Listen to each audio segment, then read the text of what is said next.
Buenas noches, jóvenes.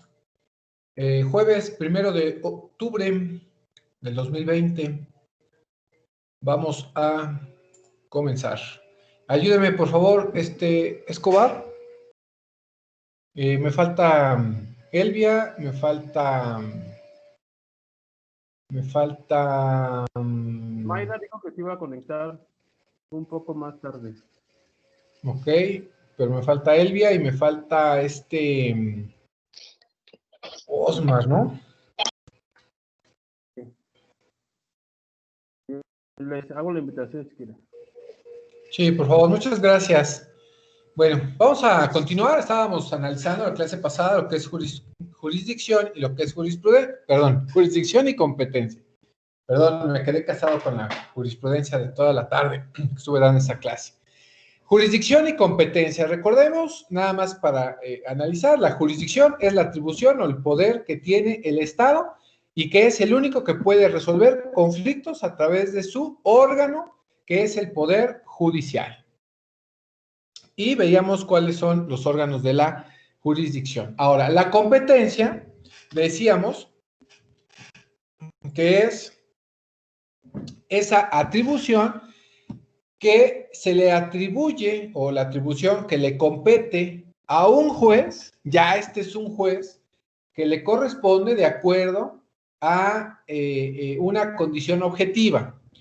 En cuanto a la competencia, ¿la vamos a dividir en dos o la vamos a ir identificando en dos? Una competencia subjetiva, que son esas atribuciones que se le otorgan a esos titulares. ¿Quiénes son? Jueces específicamente. Son esos jueces los que están ahí y que tienen competencia. Y la competencia objetiva, pues no es más que otra cosa que, de acuerdo a la competencia subjetiva, se le va a otorgar a un solo juez, de acuerdo a su grado, a la materia, a la cuantía, al territorio, a la prevención y al turno. Cuando indicamos o nosotros queremos indicar si una competencia es por grado, bueno, ahorita vamos a ver todas estas, ahorita las volvemos a comentar. Si nosotros queremos saber cuál es una competencia por grado,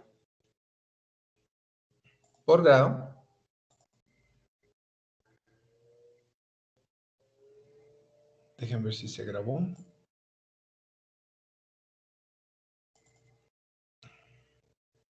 Por grado, nosotros vamos a tener que reconocer que la competencia,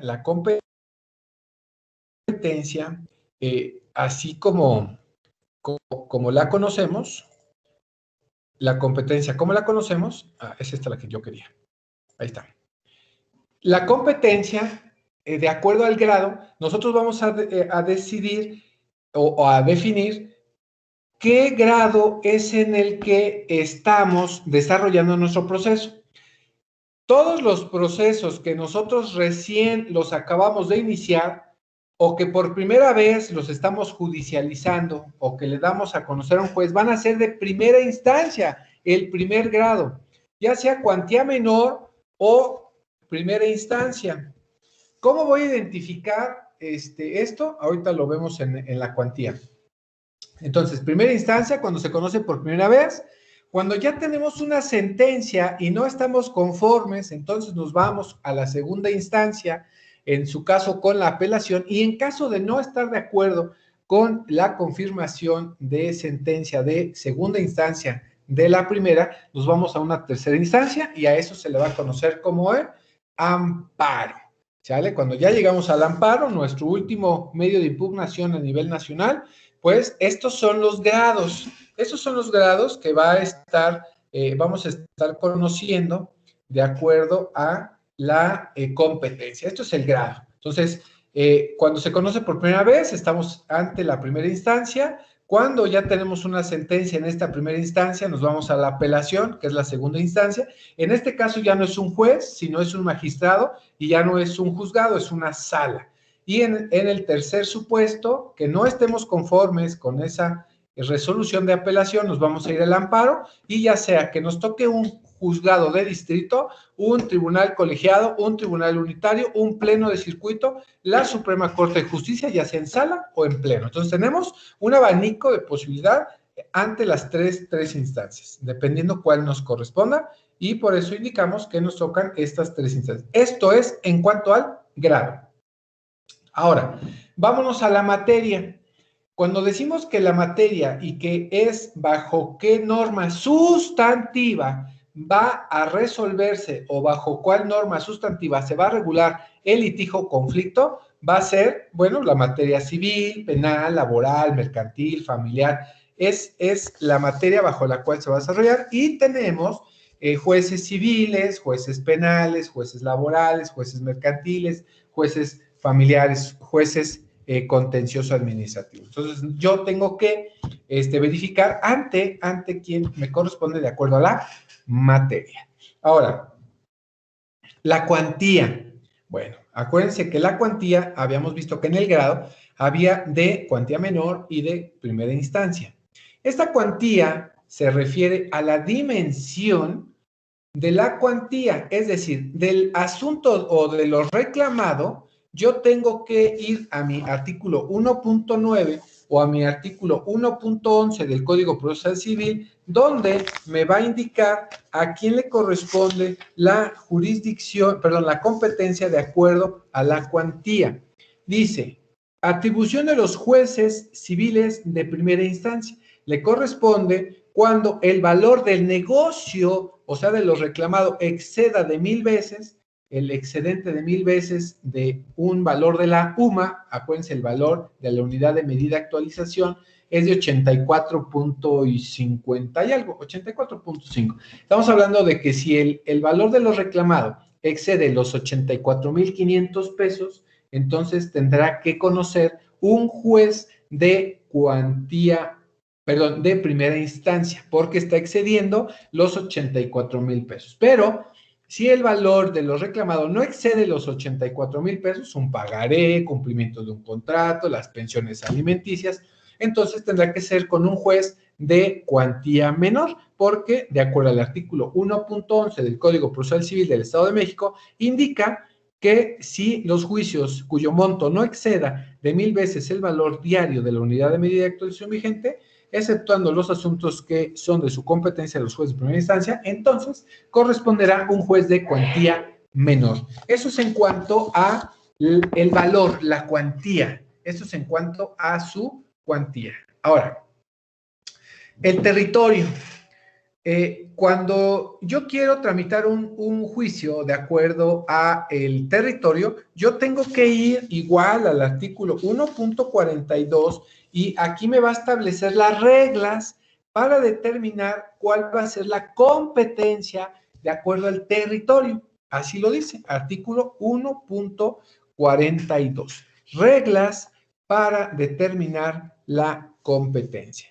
Nos dice, dice, es juez competente, 1, el lugar señalado para el cumplimiento de la obligación, aún tratándose de rescisión o nulidad. El de la ubicación del bien, si se ejercita una acción real sobre inmuebles, cuando estos estuvieran dos o más distintos. Bueno, ahí ya lo indica. 3, el del domicilio del demandado. 4, a falta del domicilio fijo, el lugar donde se celebró el contrato. 5, en los juicios sucesorios, el del lugar donde haya tenido su último domicilio, el de cuyos, o sea, el muerto. 6, aquel en cuyo territorio radique el juicio sucesorio para conocer las acciones. 7, en los concursos de acreedores, el del domicilio del deudor. 8, en los procedimientos no contenciosos, el domicilio del que promueve. 9, en los asuntos relativos a tutela, el de la residencia de los menores. 10, en lo relativo a los impedimentos para contraer matrimonio, el del domicilio de los pretendientes. 11, para lo relativo al matrimonio y cuestiones familiares, el del domicilio conyugal o familiar. 12, en los procedimientos de divorcio, el del último domicilio donde hicieron vida en común. 13, en los casos de alimentos, el del domicilio del acreedor alimentario.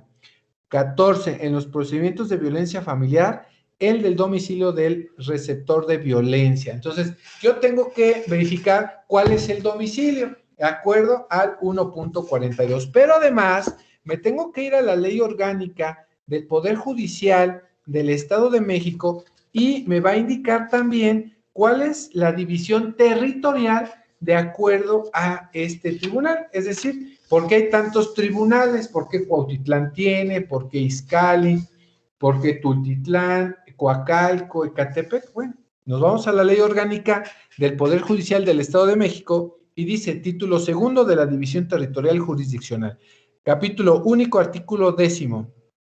El territorio del Estado de México, para los efectos de esta ley, se divide en los territorios judiciales de Chalco, Cuautitlán, Ecatepec, El Oro, Iztlahuaca, Jilotepec, Lerma, Nesa, Otumba, Sultepec, Temascaltepec, Tenango, Tenancingo, Texcoco, Tlane, Toluca, Valle de Bravo y Zumpango. Los distritos judiciales tendrán como asiento el de su cabecera los municipios del mismo nombre. Entonces, yo quiero saber, porque no corresponde ningún distrito, pues por ejemplo, Melchor Ocampo, Tultepec, Tultitlán, Zumpango, bueno, Zumpango sí tiene, Coyotepec, Huehuetoca, Teoloyucan, Tepozotlán. ¿A quién le corresponde? Bueno, entonces me voy, dice, los distritos judiciales comprenderán los siguientes municipios. El que nos interesa es el distrito 2, que es el de Cuautitlán. Dice, el distrito de Cuautitlán le corresponde Cuautitlán, Coyotepec, Cuautitlán Izcalli, Huehuetoca, Melchor Ocampo, Teoloyucan, Tepo, Tulte y Tultitlán. Y así, si quiero indicar qué municipios le corresponde qué distrito judicial, para saber en dónde voy a demandar, ¿no? Para eso me sirve. Eso es en cuanto a la competencia por territorio.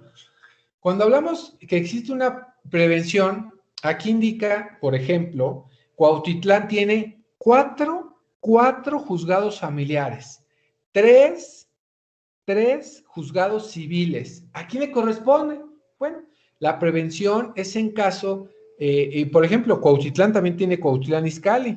¿A quién le corresponde? Entonces, aquí le debemos de verificar de acuerdo a una prevención. En caso de que a uno no le corresponda, entonces le corresponderá a otro. Para eso necesitamos saber cuáles son los domicilios que narré en el artículo 1.42 del Código Procesal Civil. Entonces, de acuerdo a esa prevención, que narré, de acuerdo a los domicilios, de acuerdo a cuál es el supuesto, me va a indicar cuál es el juez que debe de conocer.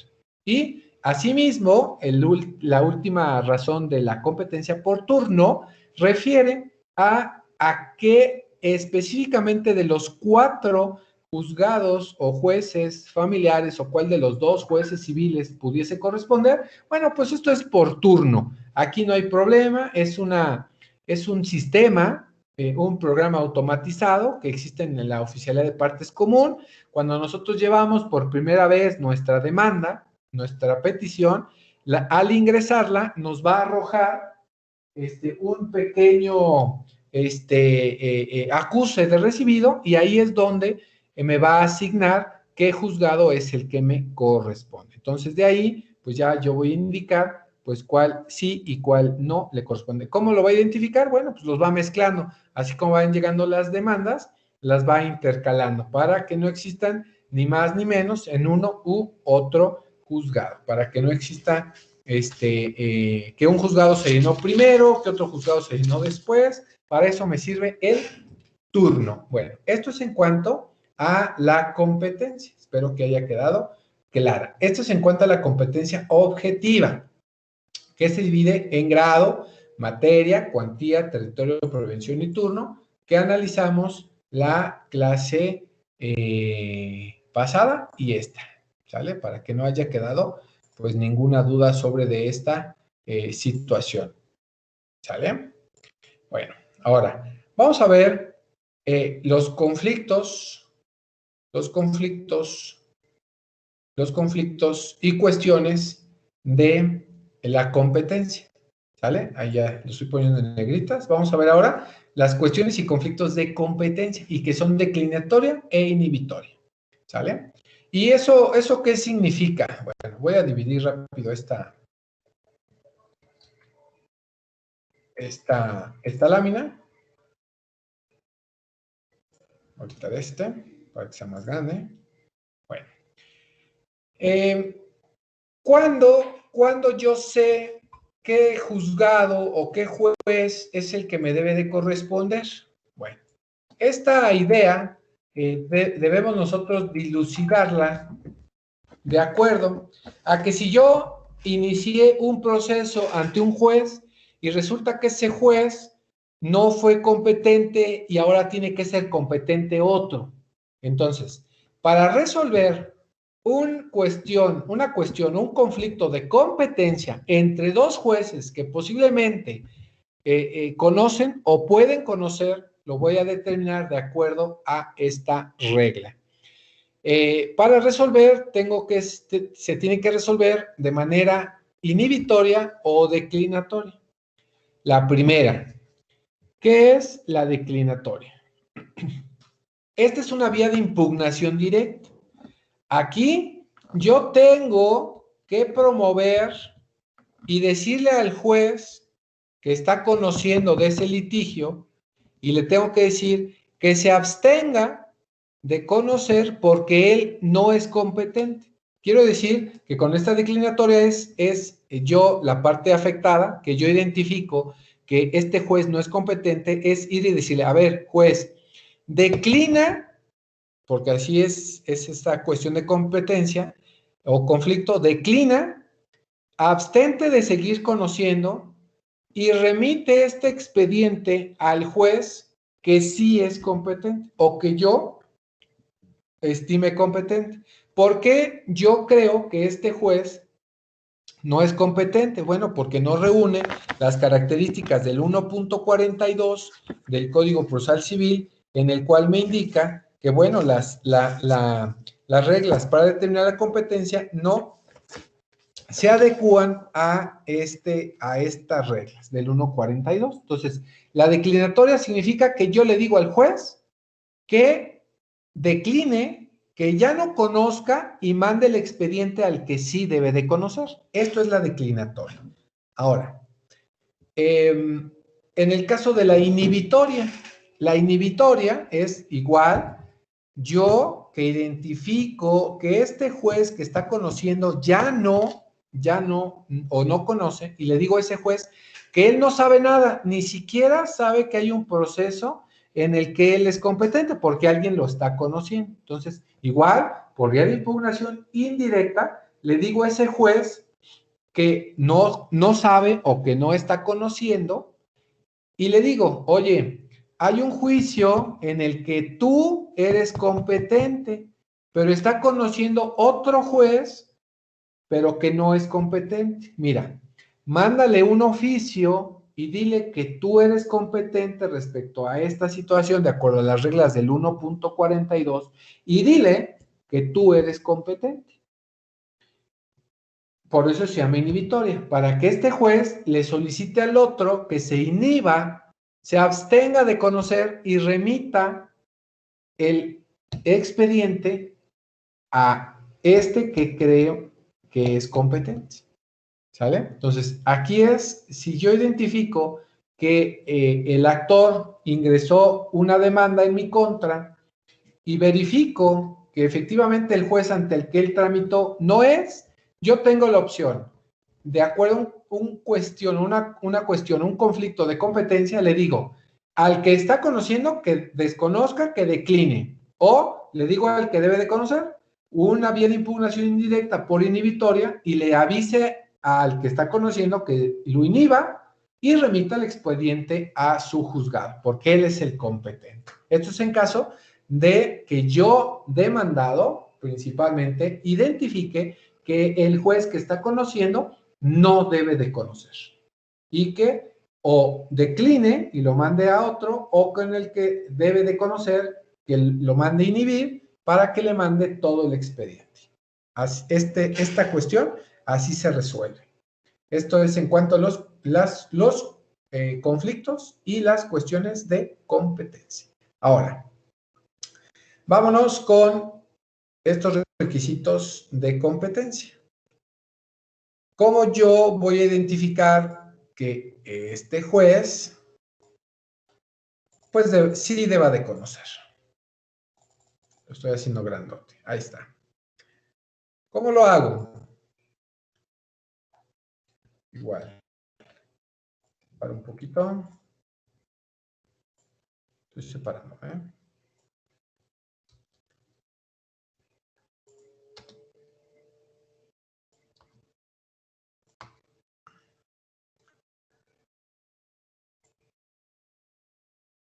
Ahora sí. Ahora, primero, requisitos de competencia. Vámonos al 1.30 del Código Procesal Civil. Dice, requisitos de competencia. Para que los jueces y tribunales tengan competencia se requiere, uno, que el conocimiento del negocio en que intervenga esté atribuido por la ley a la autoridad que ejerzan. Y dos, que les corresponda el conocimiento del negocio con preferencia a los demás jueces o tribunales de un mismo grado. Entonces, esos son los requisitos que le corresponde para yo identificar cuál es el juez que realmente le debe de corresponder, de acuerdo a estas reglas que están marcados en el artículo 1.30 del Código Procesal Civil. Ahora, pero sucede, o puede llegar a suceder, para que no se escuche tan feo, ¿vale? Que esta competencia, pues yo no me doy cuenta si es competente o no. Ya saben, ¿no? Les dio clases Velázquez y no les explicó cómo identificar si ese juez le corresponde o no. Porque pues ni siquiera fui a ver el artículo 1.30, el 1.42, ni la ley orgánica del Poder Judicial de la Federación o del Poder, del Poder Judicial del Estado de México. ¿Cómo yo me voy a someter entonces a estos requisitos? Bueno, va a haber un sometimiento expreso y un sometimiento tácito. Hablamos de un sometimiento expreso porque hay, perdón, aquí está mal escrito, el corrector lo separó, porque hay sumisión expresa cuando los interesados renuncian a esa competencia que la ley les concede y designan al tribunal o tribunales a que se someten. Esto está regulado en el 1.35. Dice, hay sumisión expresa cuando los interesados renuncian a la competencia. El expreso es que yo sin saber me llegó una demanda y digo, sí, pues ya se la admitieron, pues ya lo continúo con ese juez, no hay ningún problema. Yo voy, ¿cómo lo hago? Uno, si yo soy el actor, es porque fui a dejar mi escrito y me lo aceptaron, ¿sale? Esto es un sometimiento expreso. Y a lo mejor cuando contesto la demanda, bueno, pues yo igual expreso que ese es el competente, pero yo lo estoy expresando en mi capítulo de derecho, ¿no? Pero hay un sometimiento tácito. Dice el artículo 1.36. Se entiende sometimiento tácitamente y dice varios puntos. Uno, el demandante por el hecho de ocurrir al juez entablando su demanda. O sea, yo sin saber fui y dejé mi demanda.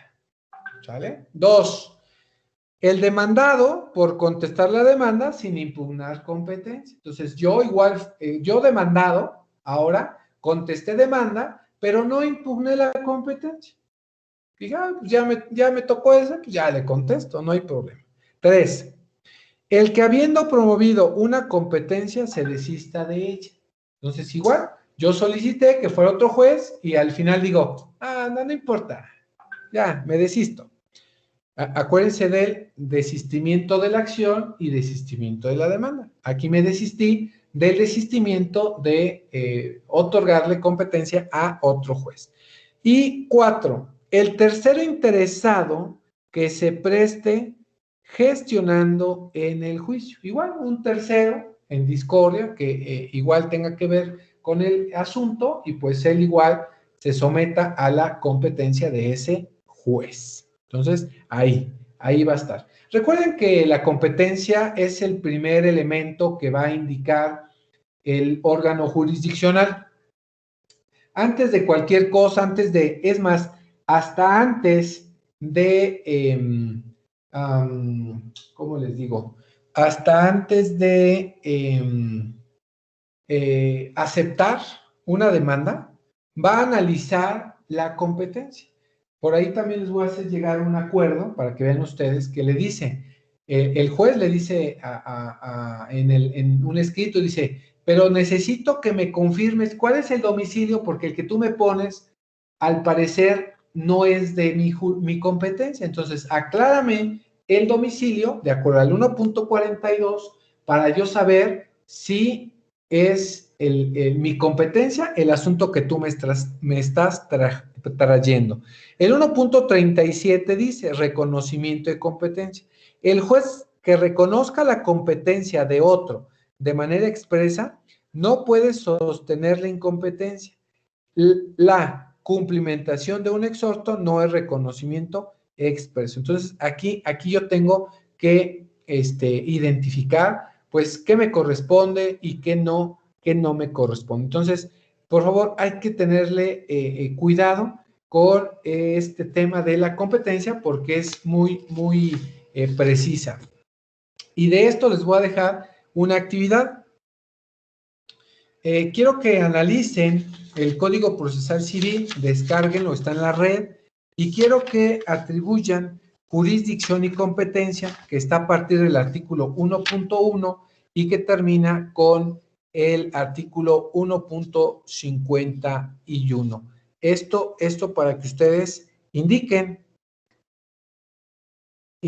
cuál es la competencia que se les pudiese originar, ¿sale? Es una actividad para el día lunes y es analizar y realizar un cuadrito conceptual de jurisdicción y competencia. Un cuadrito en su cuaderno, a computadora, como ustedes quieran. Ya les indicaré si lo suben al Moodle o en su caso que no lo puedan subir, les abriré una asignación en Teams. Pero ya en Moodle ya debe de estar, ¿sale? ¿Para el lunes? Eso es en cuanto a... para el martes, perdón. Martes, próxima clase. ¿De jurisdicción Gracias. y competencia? Jurisdicción y competencia, que está del artículo 1.1 al 1.51 del Código Procesal Civil.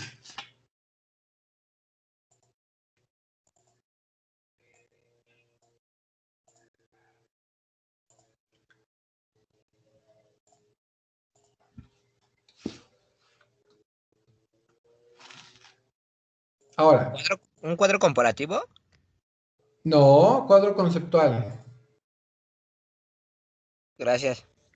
Gracias a usted. Ahora, vamos a analizar este temita.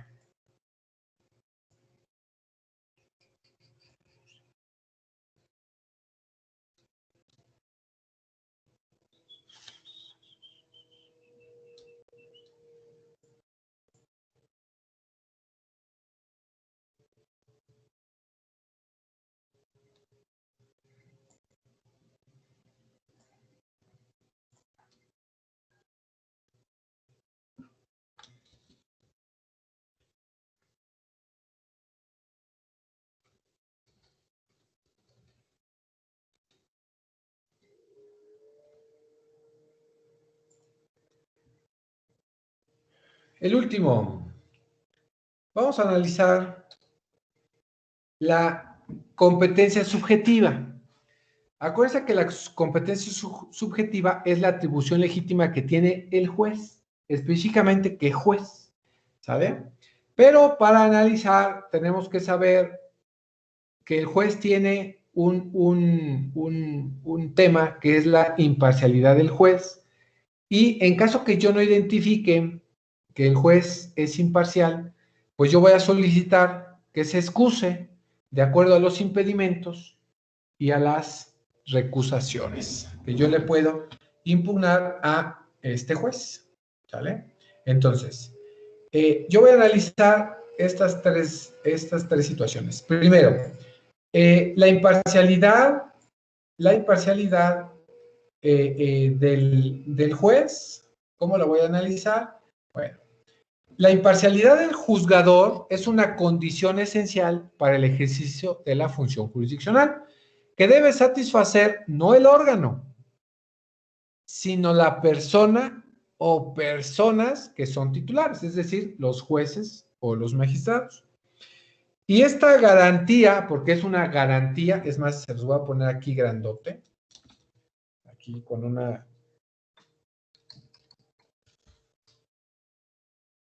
brochetas aquí, brochetes. Esta garantía de imparcialidad, nosotros la debemos de analizar dentro del Código Procesal Civil.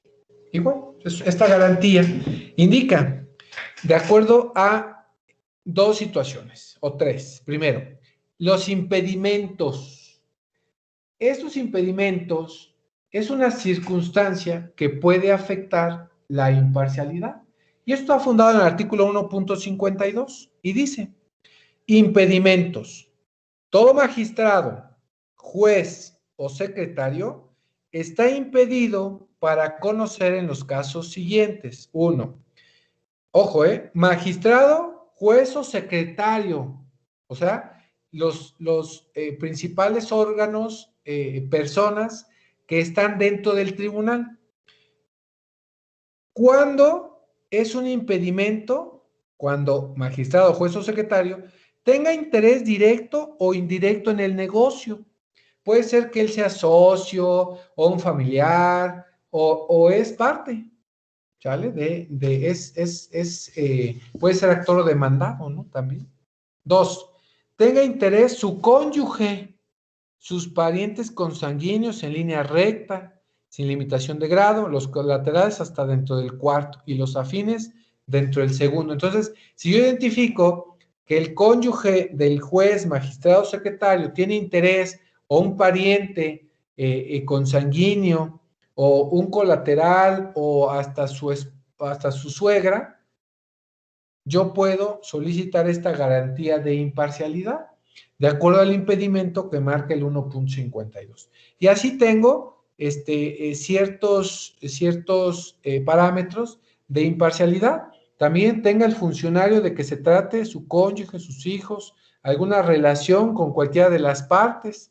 4, sea pariente por consanguinidad o afinidad del abogado o el procurador de alguna de las partes. Eso es igual. Si identifico que el magistrado, juez o secretario es pariente consanguíneo o afinidad del abogado de cualquiera de las partes, específicamente el contrario, pues le tramito su imparcialidad por impedimentos. 5, sea alguno de sus hijos o cónyuge heredero, legatario, donante, donatario, socio, arrendador, deudor, fiador, fiado, arrendatario, principal, dependiente o comensal habitual de alguna de las partes. Igual, si yo identifico, pues tengo que solicitar un impedimento.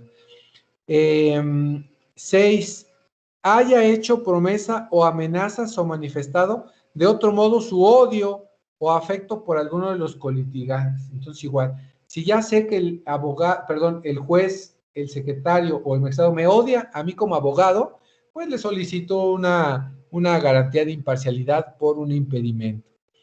Que haya asistido a convite que diere o costeare especialmente para alguno de los litigantes después de comenzado el negocio o tener mucha familiaridad con alguno de ellos. Igual, yo llego, identifico que mi contraparte o su abogado tienen mucha familiaridad con el juez o con el secretario, entonces inmediatamente impedimento para evitar esa situación. Admita él, su cónyuge o alguno de sus hijos dádivas o servicios de alguna de las partes después de empezar el negocio. Igual, si yo identifiqué que el secretario o el juez o el magistrado aceptó un regalo, una dádiva por parte de mi contrario, igual lo voy a solicitar una garantía de imparcialidad por un impedimento. Entonces ahí yo tengo 17 causales de impedimentos, de acuerdo al artículo 1.52, que yo verifique que el juez tiene un impedimento, voy a solicitar mi garantía de imparcialidad para que él se impida de conocer, ¿sale? Recuerden, estos impedimentos son que el juez deba de impedírsele para que conozca. Estos son los impedimentos. Ahora, la obligación a quien le corresponde de no conocer es del propio juez. Para eso es la excusa. Los magistrados, de acuerdo al 1.55 en cuanto a las excusas, los magistrados, jueces y secretarios deberán excusarse de conocer de los negocios cuando haya algún impedimento legal, de acuerdo al 1.52, aun cuando los interesados no los recusen expresando la causa de la excusa. Es decir, yo, juez, magistrado, secretario de acuerdos, identifico un impedimento para seguir continuando y afectar la imparcialidad de acuerdo a la garantía que refiere la competencia, yo solito me voy a excusar porque tengo un impedimento legal, de acuerdo al 1.52. Esa es una excusa. Ahora, si yo, abogado, yo parte de en algún proceso, identifico que el juez tiene un impedimento de acuerdo al 1.52 y observé que no se excusó, porque esa es su obligación del juez, excusarse para no conocer del asunto, y yo identifiqué que no se excusó, bueno, ahora yo solicito la recusación. Y este está regulado en el artículo 1.59 y refiere una expresión o cuando no se excusen los jueces, ahora es el medio de impugnación que tienen las partes para denunciar ese impedimento bajo el cual identificamos que el juez no puede conocer y que no se excusó. Entonces ahora yo le digo, juez, abstente de conocer el litigio porque tienes tal impedimento marcado en el 1.52 y no te excusaste de acuerdo al 1.55. Ahí lo indica. ¿Qué plazo tiene el juez para excusarse? Inmediatamente, y tiene únicamente 3 días. Si no se excusó, tendrá 3 días para excusarse. Si no se excusó, entonces ahora yo tengo esa legitimación para recusarlo, ¿sale? Y lo podremos hacer las partes, en los concursos el síndico interventor, en los juicios sucesorios el interventor o albacea, o cuando un negocio intervengan varias personas, antes de nombrarse albacea, interventor o representante, podrá ser cualquiera o con una sola. Y podrá interponerse la recusación hasta antes, o sea, ahí no tenemos límite de 3 días, no. Yo puedo recusarlo hasta antes de que el juez haya citado para dictar sentencia, ¿sale? Ahí yo puedo solicitar porque finalmente el juez pudo haber escuchado todo el juicio, pero si yo identifiqué que el juez está siendo parcial, acuérdense, mi garantía de imparcialidad, y que veo que hay un impedimento, hasta antes de la citación para dictar sentencia, yo puedo recusarlo, ¿sale? Hasta antes. Y eso es una pregunta de examen. ¿En qué momento yo solicito la recusación?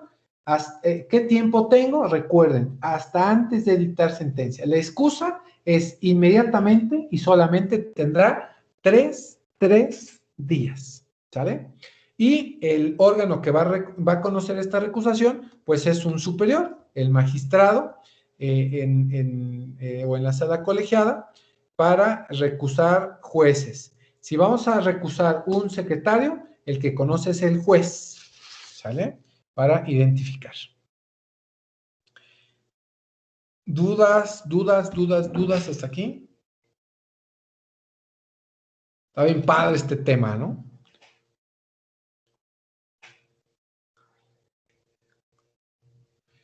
Y, perdón, jóvenes, otra tarea.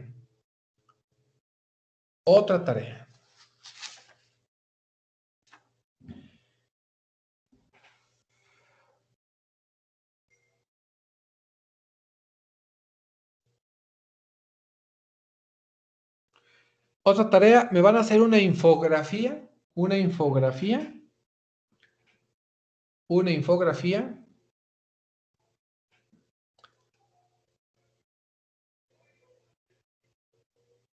de la garantía de imparcialidad. Apúntenla, por favor. Una infografía de la garantía de imparcialidad, y esto es del artículo 1.52 al 1.76. Una infografía del 1.52 al 1.76. Por favor. Igual les indicaré esa actividad en Moodle, y en su caso, igual les indicaré esa tarea en Teams en caso de que Moodle no los deje, ¿sale? Y también para eso refiero que me lo indiquen. Y bueno, vamos a continuar un cachito de lo que es la acción. ¿Qué es la acción? ¿Qué es la acción, jóvenes?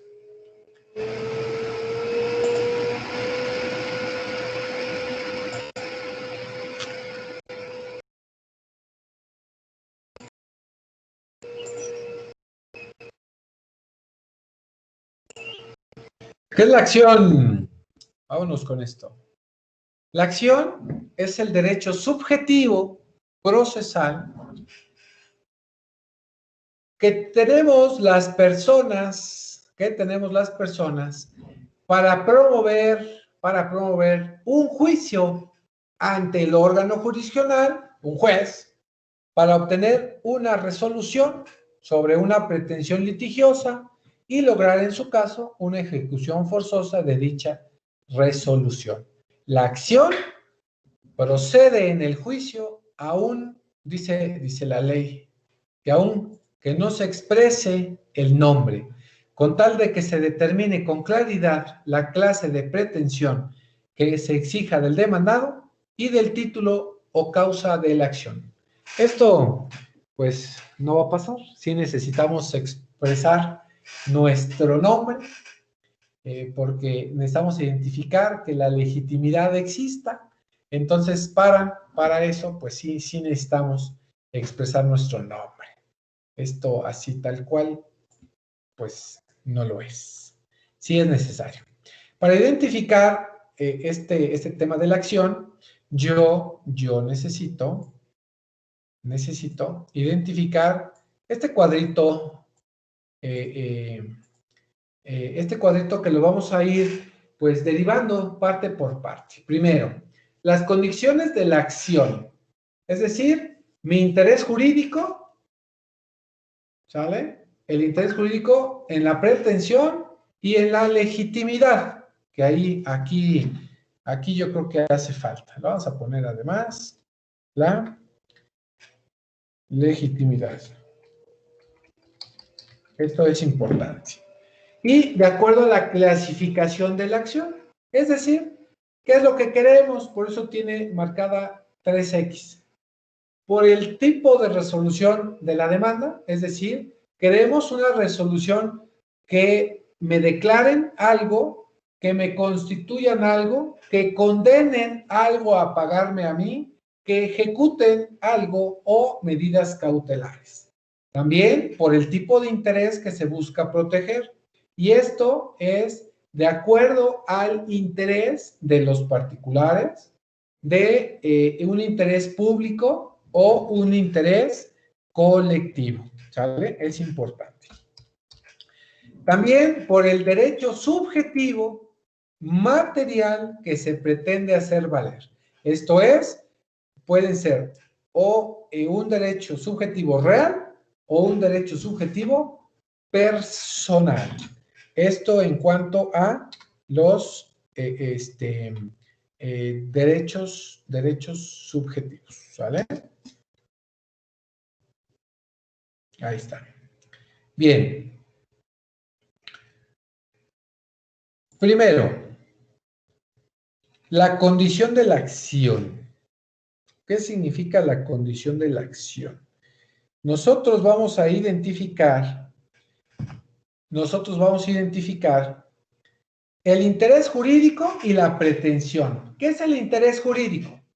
Consiste en la relación que debe existir entre la situación de hecho contraria a derecho o el estado de incertidumbre jurídica que afecte a la parte actora y la necesidad de la sentencia demandada, así como la aptitud de ésta para poder poner fin a dicha situación o estado. Es decir, ejemplo, si aquí el ejemplo es la mamá tiene o está casada, una familia feliz, y la mamá solicita la pensión alimenticia sobre el esposo, pero el esposo pues no le da pensión. ¿Hay un interés jurídico? Claro, porque pues no tiene con qué alimentar al hijo, ¿no? Entonces sí hay un interés jurídico. Caso contrario sería que la está pidiendo pues nada más por molestar al esposo. Entonces ahí no hay un interés jurídico porque el esposo le está dando dinero o el gasto para que ésta pues cubra las necesidades del hogar. Debo yo identificar ese interés jurídico. Y la pretensión va a ser la petición o la reclamación que formula la parte actora o la parte acusadora ante el juez contra la parte demandada o acusada en relación con un bien jurídico. Yo tengo que identificar,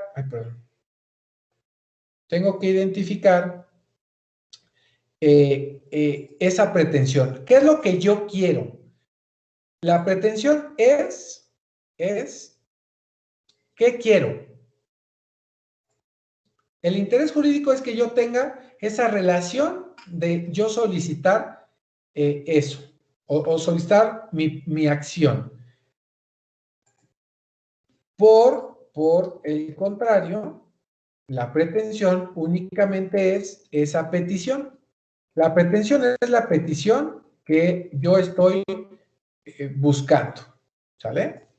Ahí creo que no hay duda. Ahora, ¿qué será la legitimidad? Y que tanto he hablado de la legitimidad. ¿En qué consiste? A ver, alguien que me ayude. Eso ya ustedes lo deben de saber. ¿Qué es la legitimidad?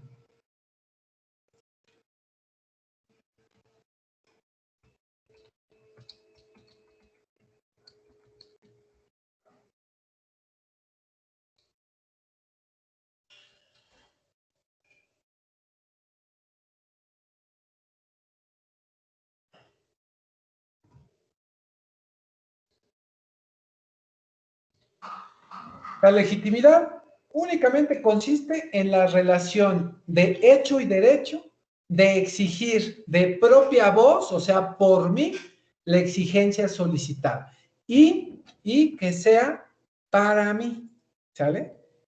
Que sea para mí. Aquí la situación.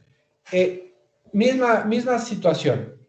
La esposa quiere solicitar la pensión alimenticia, pero le dice al abogado, es que usted solicítelo, yo le firmo una carta poder.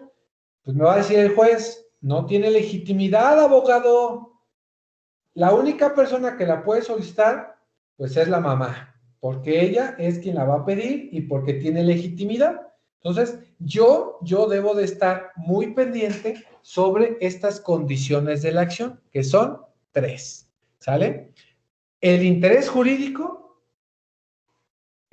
significa que ya sea necesario pedirlo, ¿sale? Que es por incumplimiento, ¿sale? Que haya una pretensión que sea solicitarle, pero además la legitimidad, que es que yo estoy exigiendo para mí el cumplimiento, que es que hace falta. Esto es en cuanto a la condición de la acción. ¿Sale?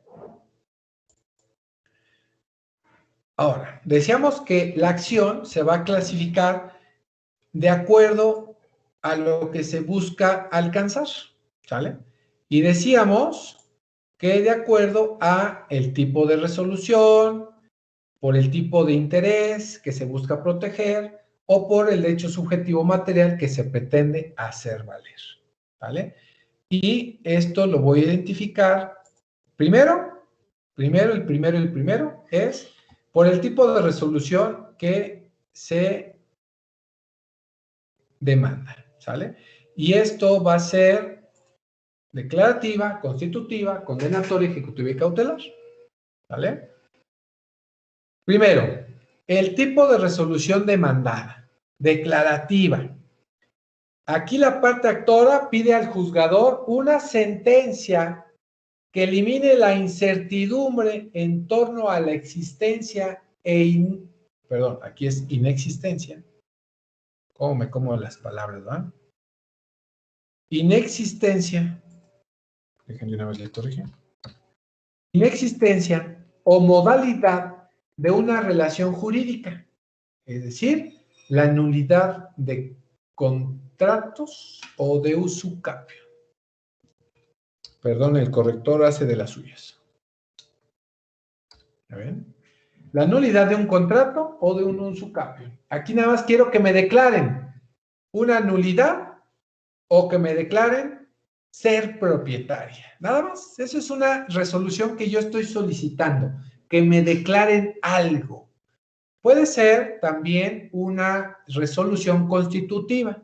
Aquí, la parte actora demanda al juez una sentencia en donde se constituya, modifique o exija una relación o situación jurídica. El ejemplo, que se decrete el divorcio, la rescisión de un contrato por incumplimiento. Aquí quiero que me constituya algo, que me constituya el divorcio o me constituya la rescisión por incumplimiento. Nada más.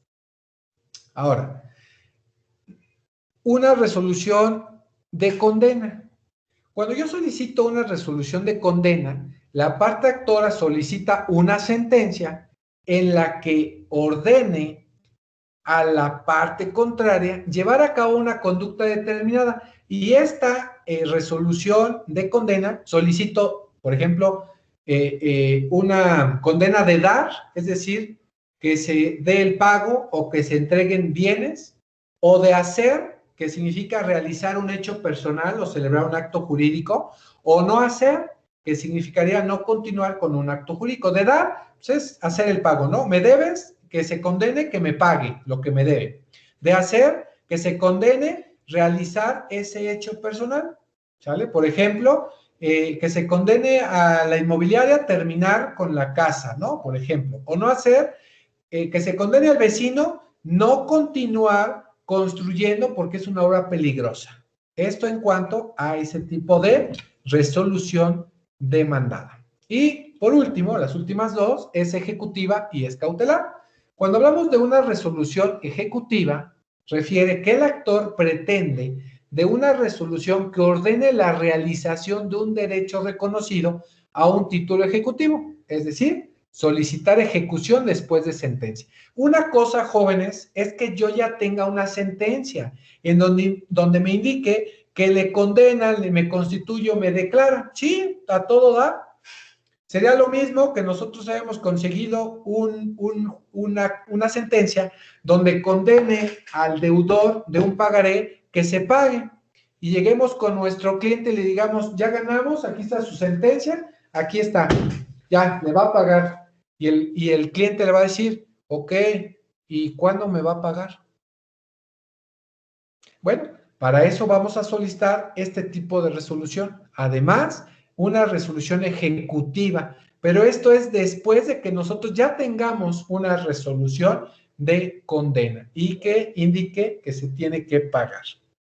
Ahora yo solicito que se ejecute ese pago y a través de esta resolución de ejecución ya puedo ir yo a exigirle ese pago o una medida cautelar en la cual la parte actora solicita una resolución para que se proteja de manera provisional y hasta entonces se dicte de manera definitiva en sentencia. Significa que yo solicito una pensión provisional o solicito, si el esposo o el cliente es violento, que no se acerque, o que una medida cautelar, un embargo provisional, porque como no sé si me va a pagar o no, pues ahí lo indique, ¿sale? Entonces, son tipos de resolución demandada.